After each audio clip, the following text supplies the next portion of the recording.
We also have our eyes on the Outer Banks of North Carolina, firing up this live camera right now. We're talking about Hurricane Erin, sending impacts expected along that coastline. In fact, Erin is hundreds of miles offshore, not expected to do a direct hit making landfall. Still, though, you see the waters there.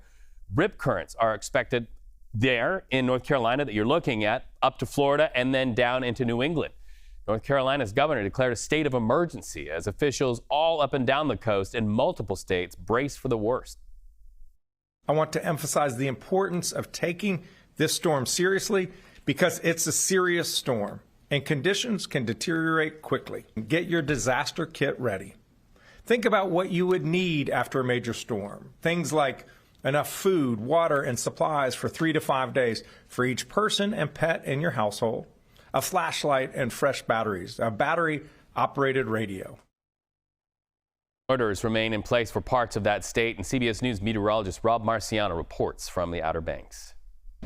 Here on the Outer Banks in North Carolina, they've brought out the heavy equipment, as you can see. They've tried to clear the main roads. Now they're getting to the secondary roads, and this storm hasn't even gotten to being abreast of it. Still a good 24 hours out before the worst of it comes through.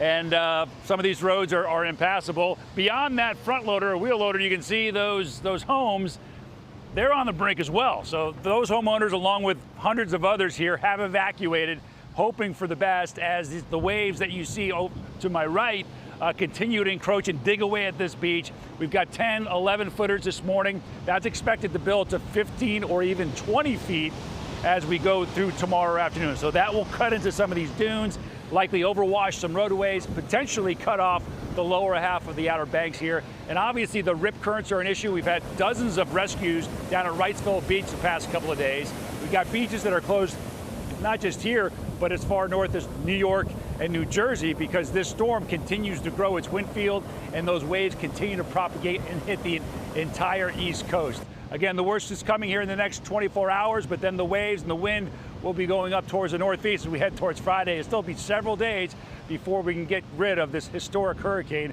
in the form of Hurricane Erin. Rob Marciano, CBS News, Redanthi, North Carolina.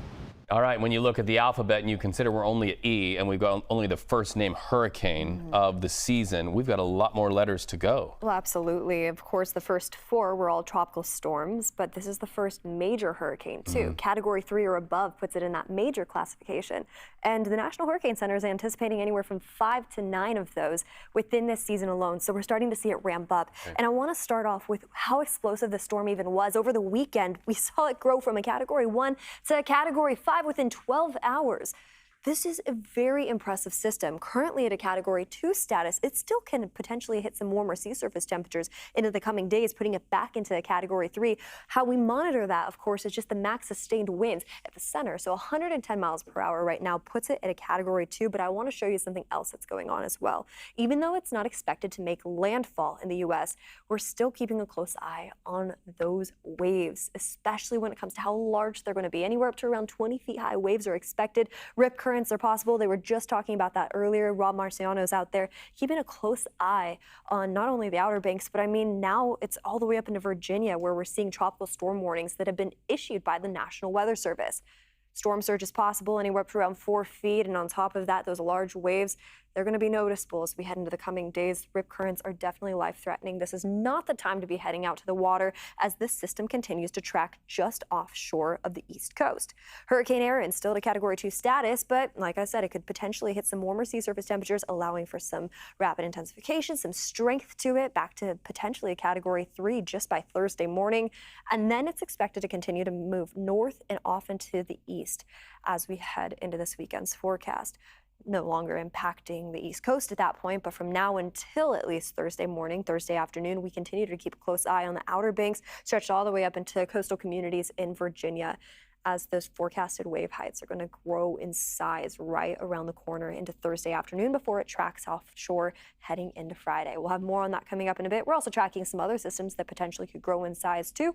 For now, I'm going to send it back to you, Reed.